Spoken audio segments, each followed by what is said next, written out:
G'day guys, it's Tom here again and welcome to day 2 of this Cricket Mentoring 5-day challenge. Today we're talking about habits and routines. Now your habits and routines are what you need to understand and develop if you want to be truly successful over a long period of time. There's a great quote that I really sort of try and live my life by, and it says, "We are what we repeatedly do. Excellence then is not an act, but a habit." So your habits create the excellence. Your habits are what you do on a daily basis that end up making the sort of a big difference in the long run. Another great sort of quote that I really enjoy is, "Our days are our life in miniature." So if you're not living your days well, then you end up not living your life well. And if you truly want to live a sort of a happy, successful life, and you want to be a successful cricketer, then you've got to get your days right. You've got to get your habits and your routines right. So first of all, like on day 1, I want you to, the first challenge and the first step today, I want you to become really aware of what habits you've currently got. What do you currently do that is helping you, and what do you currently do that is hindering you from becoming your best, okay? Please write them down. Take a moment, pause the video now, and just write down all the habits that help you and all the habits that sort of hinder or don't help you become the best you can be. Once you've done that, press play and we'll go again. Righto guys, you should now have a list of your habits. You should have a list of your good ones. Are they taking you closer to your goal and what you ultimately want to achieve? And you should have a list of your bad habits. Are they taking you further away? Are they making it harder for you to achieve what you want to achieve? And they might not just be towards your sort of cricketing goals. It might be that you play PlayStation a lot and that doesn't help with your schoolwork. Whatever it is, you want to sort of analyse your habits and become really aware. So once you're aware, as we spoke about yesterday, then you can make a change. Okay, all the research suggests that you can't just get rid of a habit, you've actually got to replace it with something else.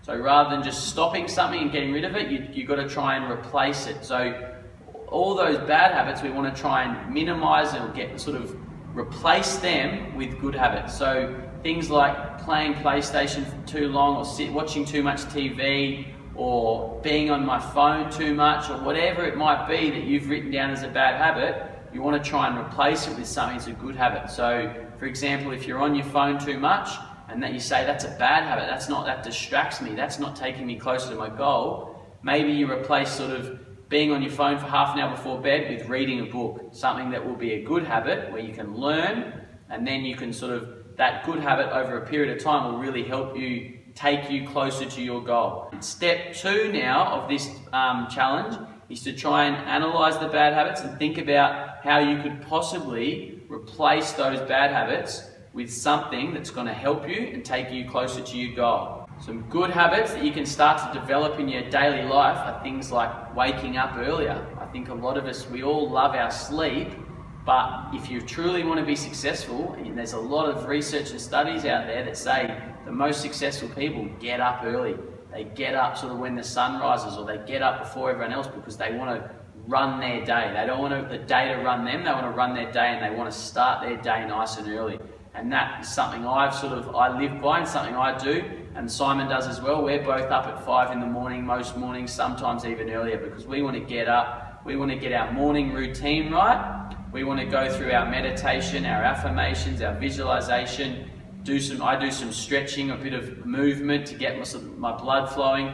I want to start my day well, and I do that all in my first hour. That's all part of my morning routine. That's now a habit. I just get up 5 a.m. when the alarm goes off, do the first hour of my morning routine, then I'm in a good headspace, my body feels good, and I'm ready to run my day and live a day like I want to. I'm not reacting to the day. So a good habit you can start to develop is to get up earlier and start to follow a morning routine. Some other good habits you can start to get into is just little things that are going to help you cricket. Things like getting to training earlier.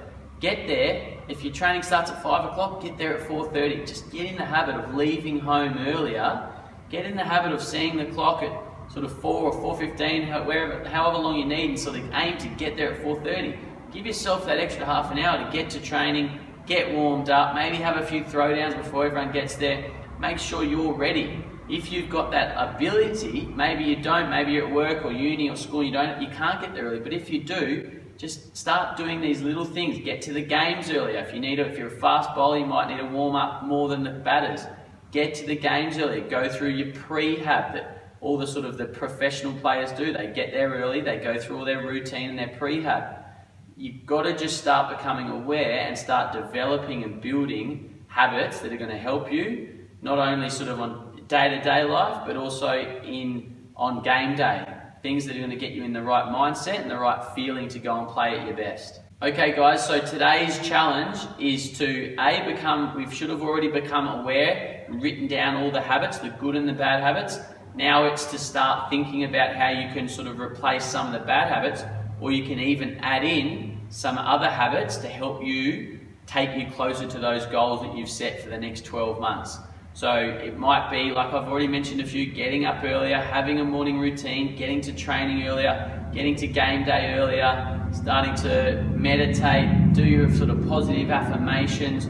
All these little things which we talk quite a lot about, they make a big difference in the overall picture. So I want you now to try and think and brainstorm, take a bit of time, think about what things you could be doing differently in your day-to-day life to help you, and then also think about things in your cricket that you could be doing differently or better, that you can try and form into a habit to help you take you closer to your goal. Now habits, there's a lot of research that say, depending on the habit, depending on the person, it takes between 21 and 66 days to form a habit. The first 14 days are always the hardest, so you've got to just stick at it. It might be that you get up earlier and you're in bed after day 3 and you don't want to get out of bed, but you've just got to be mentally tough. You've got to remember the goal that you set for yourself and tell yourself why you're doing it. Okay, so you've just got to stick through those first 14 days, then it gets easier. So guys, hope that helps. We've now spoken about awareness and goal setting and your habits. Simon's going to take over for the next few days, and tomorrow he's going to chat to you about fear. So hope you enjoy that, and we'll speak to you soon.